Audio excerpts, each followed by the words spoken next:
SARS-CoV-2 en la enfermedad de Parkinson. Y quizá consecuencias más que nada, hablar sobre el impacto que va a generar todo esto que nos está sucediendo en la actualidad. Y siento yo que son cosas buenas y no solamente enfocarnos en toda la crisis, la corona crisis que estamos viviendo. Pero bueno, hace un par de años, el doctor Bastian Blum y Ray Dorsey publican este artículo sobre una enfermedad que es pandémica en la actualidad y casi siempre asociamos a las pandemias con enfermedades infecciosas. Y la importancia de tomar acción sobre esta misma es porque ellos analizaron los datos estadísticos de prevalencia desde 1990 al 2015 y encontraron que tanto la mortalidad, la discapacidad y la prevalencia en los pacientes con enfermedad de Parkinson estaban duplicándose en forma bastante importante. Y de tal forma que incluso la proyección que ellos hacen al 2040, esta enfermedad, aunada al envejecimiento de la población, se va a ver también duplicada en relación a la cantidad que tenemos en la actualidad. Y bueno, nos ha cambiado la vida, hemos reorganizado el sistema de salud y esto nos ha hecho reducir, con estos hospitales COVID, reducir los espacios físicos para atención de nuestros pacientes con problemas neurológicos. Pero también, bueno, nos va a dar la oportunidad de ver qué podemos hacer para que podamos rescatar estos espacios físicos para los pacientes. No podemos subestimar las secuelas que nosotros vamos a ver en los pacientes previamente sanos y que sobreviven a este virus. Y esto nos lo ha demostrado la historia y lo acaba de mencionar el doctor Soto, que hemos aprendido de la encefalitis de Von-Economo, de los síndromes postpolio. Y bueno, cosas buenas que van a salir y que tenemos que estar bien conscientes que definitivamente tenemos que darle evaluación y el seguimiento a los pacientes, enseñarles a los pacientes y a los familiares de los pacientes el uso de tecnologías digitales y la telemedicina. Y al menos en lo personal, yo he estado haciendo videoconsultas y es curioso porque los adultos mayores están increíblemente adaptados a las tecnologías. Es más, reciben con mucho gusto estas tecnologías. Curiosamente, en los pacientes jóvenes no se nos da mucho. Y bueno, ahorita todavía no hemos llegado al pico, a la primera curva de esta pandemia aquí en México, pero quizá tenemos que tener en mente y prever y tener la visión de que no nada más nos espera una segunda pico de enfermedad, sino también el impacto de aquellos pacientes que son no COVID y que tienen medidas urgentes, que tienen situaciones de salud urgentes, lo vemos en los pacientes con enfermedades como enfermedad vascular cerebral o pacientes que tienen enfermedades infecciosas y que se esperan para ir a atenderse al hospital y que muy probablemente impacten hasta en una tasa de mortalidad elevada. Un tercer pico, definitivamente, aquellos pacientes que no se les dio seguimiento a través de telemedicina o de videoconsultas o que han interrumpido los cuidados de enfermedades crónicas. Y esto lo vemos en los grupos de los pacientes, al menos con enfermedad de Parkinson, los pacientes que dicen no tengo levodopa, no tengo tal medicamento. Entonces, esa facilidad que tengan los pacientes de tomar sus medicamentos, de tenerlos a la mano, es algo que nos va a final de cuentas impactar.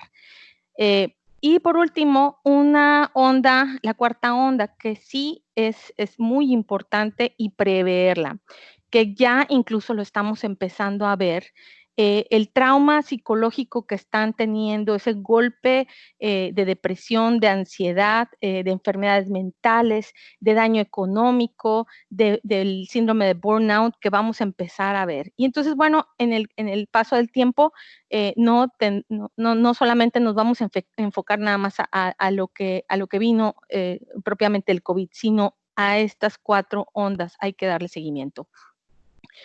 Y bueno, en el mundo de los trastornos del movimiento, bueno, así como en algún momento salieron publicaciones de medicamentos que pudieran causar alguna alteración en el curso natural de la enfermedad, pues también tratamos de buscar o de preguntarnos si alguno de los medicamentos que nosotros recetamos para los pacientes con enfermedad de Parkinson puedan ser efectivos.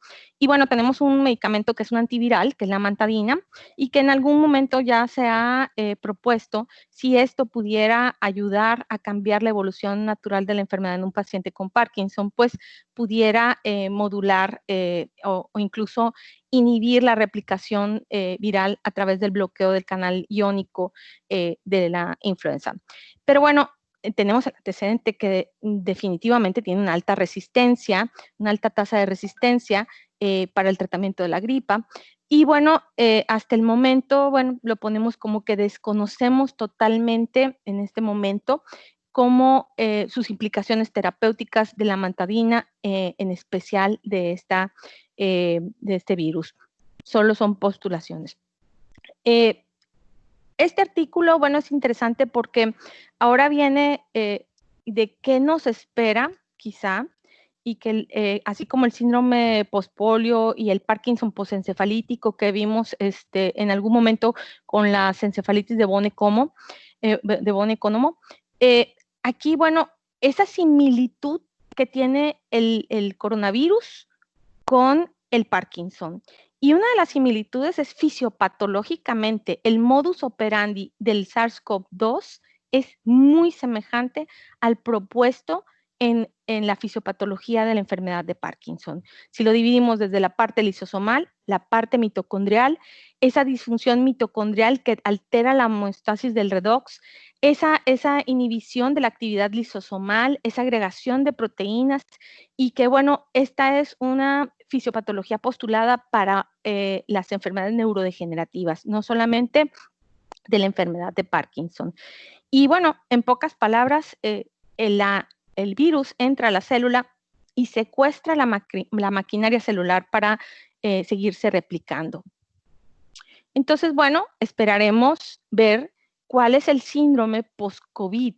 Si esto vamos a ver una alta incidencia en pacientes previamente sanos con una acelerada tasa de presentación de pacientes con enfermedades neurodegenerativas y específicamente me estoy refiriendo al Parkinson. Esta es la primera descripción en pacientes con enfermedad de Parkinson. Es una casuística pequeña, pero es importante el enfoque y los puntos que tratan el doctor Chaudhry y el doctor Antonini, en donde incluyen 10 pacientes, 2 que son de Padua, en centros grandes de atención de pacientes de Parkinson, y 8 pacientes de Londres, del King's. Y bueno, ellos dan el antecedente que tenemos que tener en mente, que así como en el pulmón hay receptores de enzima angiotensina convertasa 2, en las neuronas también tenemos y que son altamente expresados específicamente en neuronas dopaminérgicas. Y por ello también vamos a encontrar que en el paciente con enfermedad de Parkinson estas neuronas están disminuidas y entonces, bueno, vamos a ver alteraciones importantes. El SARS definitivamente penetra al cerebro, causa daño y empeora los síntomas. Y otra de las manifestaciones semejantes al COVID es la presencia de la anosmia. La anosmia, tanto en enfermedades neurodegenerativas como el Alzheimer y el Parkinson, presentamos en forma previa a los síntomas visibles, a los síntomas motores, anosmia y ageusia. Y esto también lo presentan los pacientes con coronavirus. Igual, el nervio vago está distribuido en los pulmones. Y quizá dábamos también la hipótesis del nervio vago como una forma de entrada de la enfermedad de Parkinson, de la enfermedad neurodegenerativa, asimismo a través del vago del sistema gastrointestinal y en este caso a través del vago del sistema respiratorio.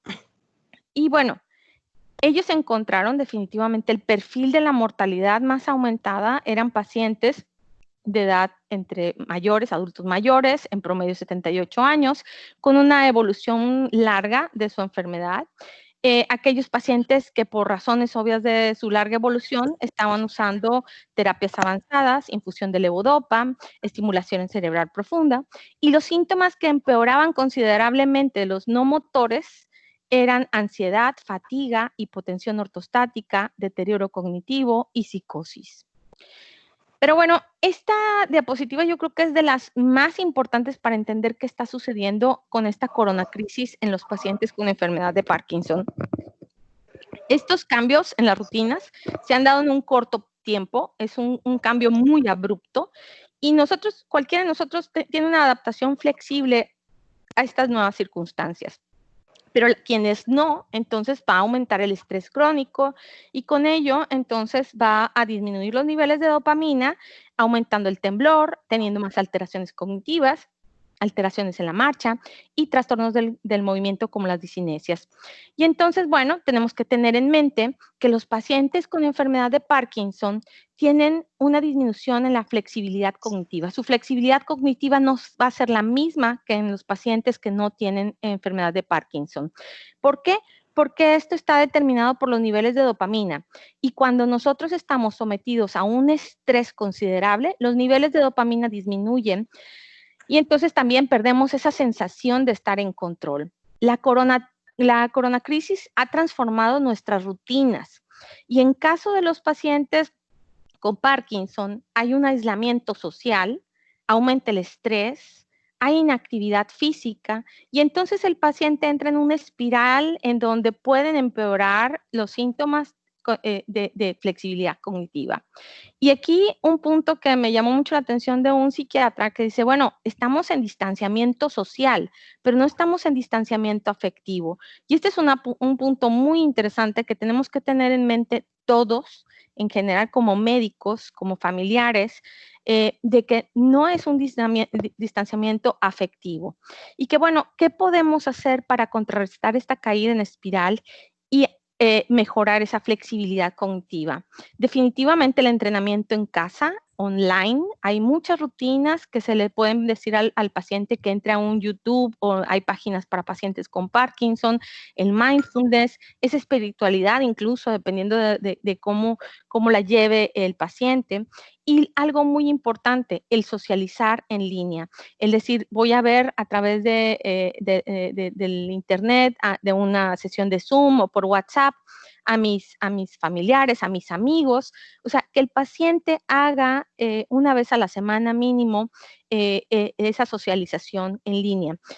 Hay pacientes que viven solos y que quizá ese aislamiento social lo podemos reducir al entrar en su casa virtualmente. Pero bueno, el impacto definitivamente, tenemos un virus con un 25% de tasa de recombinación y que bueno, estas características explican la adaptabilidad de sus cambios y su infectividad a largo tiempo. Tenemos también el antecedente que en 1992 el doctor Stanley Fan publicó anticuerpos contra coronavirus en líquido cefalorraquídeo en pacientes con enfermedad de Parkinson, que eso es algo muy interesante. Pero ¿quiénes son los más vulnerables a tener muy mal pronóstico? Los mayores de 55 años, los que tienen más comorbilidades, los que tienen mayor, por género, los hombres tienen mayor mortalidad y obviamente las formas severas de COVID en enfermedades avanzadas. También, bueno, las estrategias para atención de pacientes a través de la telemedicina y la Movement Disorders pone una liga en donde nosotros podemos entrar y tomar un curso que es de cómo podemos lograr telemedicina y da aspectos muy importantes hasta desde el punto de vista ético que no lo tomamos en cuenta cuando nosotros vemos a un paciente a través de videoconsulta. Y los italianos, al principio de la pandemia, hicieron un análisis de reportes por los mismos pacientes, en donde, bueno, recibieron 162 mensajes de pacientes y los categorizaron en 4 partes. Estos eran relacionados al COVID y a la enfermedad de Parkinson, cambios agudos, de eventos interrecurrentes y en base a sus servicios clínicos, ya sea de rehabilitación o de seguimiento de consulta.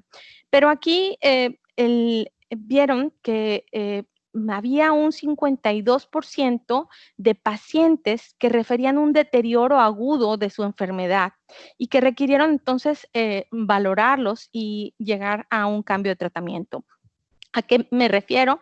Bueno, 33% requirieron cambio de tratamiento dopaminérgico, 41% tratamiento ansiolítico y un 25% tratamiento neuroléptico por desarrollo de síntomas psicóticos.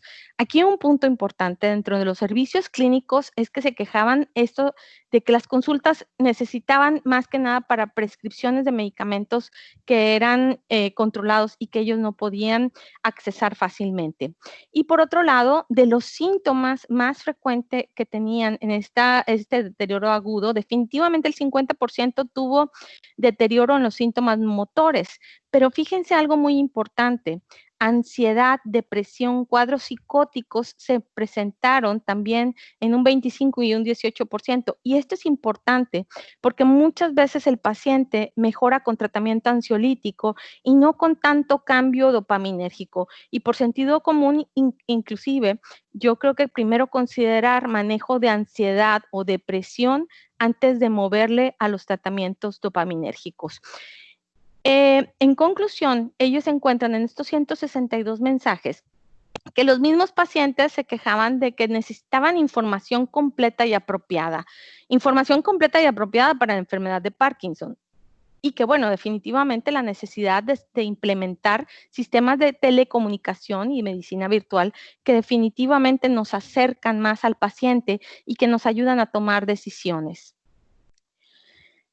Hay quienes, bueno, hemos sufrido todos esta pandemia, pero bueno, tendremos que ver ese vínculo a largo plazo entre los virus y los trastornos neurodegenerativos, que en este momento son difíciles de demostrar. Y que bueno, sería interesante entonces adoptar las estrategias para seguir de cerca a los sobrevivientes de COVID, qué es lo que va a suceder con esos pacientes que tienen hiposmia secundaria a un COVID o los que tuvieron hiposmia y que ya no tienen.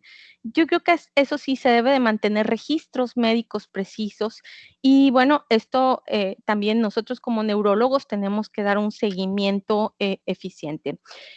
Bueno, tenemos que tener en mente que así como otras pandemias que han pasado en la historia de la humanidad, estas tienen un periodo limitado de tiempo y que bueno, hay una pandemia que definitivamente tenemos que tener en mente que no desaparecerá pronto y que es la pandemia de la enfermedad de Parkinson.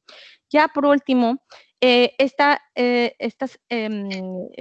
cuadro del doctor Chaudhry, en donde tenemos que tener en mente que las fluctuaciones motoras se van a agravar con infección severa de COVID, que tenemos que tener en mente que tratamientos para tos o gripa pueden interactuar con inhibidores de la MAO-B, que pueden presentarse trastornos de ansiedad y fatiga. Y este punto es bien importante porque lo estamos viendo en la actualidad. La hiposmia también puede ser un marcador para COVID y también hay que verlo si no desarrollan enfermedades neurodegenerativas a lo largo del tiempo. El deterioro del reflejo de la tos, rigidez de los músculos ventilatorios, hay que evaluarlos dentro de nuestra consulta. Y bueno, hay que tener en mente que también la inmunosupresión y la enfermedad agravante o comorbilidades son importantes y que habrá necesidad de cualquier paciente que esté en un área COVID con la enfermedad que no va a tener oportunidad de tomar terapias dopaminérgicas orales, por lo cual podemos hacer uso de terapias avanzadas o terapias que, por ejemplo, el parche de rotigotina, por ejemplo. Como conclusión, yo creo que lo bueno que nos deja esta pandemia es que ya es tiempo de implementar más estos sistemas de telecomunicación y lo estamos viendo, cada vez van a salir más artículos, hasta incluso los pacientes que han sido operados con estimulación cerebral profunda, pues esos definitivamente hasta el momento tenemos que verlos presencialmente para hacer la programación de sus parámetros de estimulación cerebral. Y que bueno, esto también nos va a ayudar a acercarnos a aquellos pacientes que están en incapacidad para asistir a los hospitales y que se les debe dar seguimiento y mejorar su calidad de vida. Eso definitivamente es un punto a favor de esta pandemia. La medicina virtual en tiempo real, definitivamente, y entender que la adaptación al cambio es diferente en la enfermedad de Parkinson. Y esto explicarlo tanto al paciente, al cuidador y al familiar. Esa flexibilidad cognitiva y cómo la podemos mejorar. Que definitivamente necesitamos más series de casos, inclusive de las debilidades que tenía el estudio de los 163 mensajes de los italianos, era que precisamente ese estudio fue hecho a principios de la pandemia en pacientes con un genillar con estadios muy leves, no tan avanzados, y que no se tomó, por ejemplo, en cuenta el deterioro cognitivo de los pacientes. O sea, sí tienen muchas debilidades, pero que quizás se pueden mejorar para dar ese seguimiento. El seguimiento de los pacientes con síntomas de hiposmia, como lo mencioné, y los efectos nocivos a largo plazo, así como los efectos duraderos. Gracias. Gracias, Ingrid, por la presentación. Bueno, vamos a dar paso a las preguntas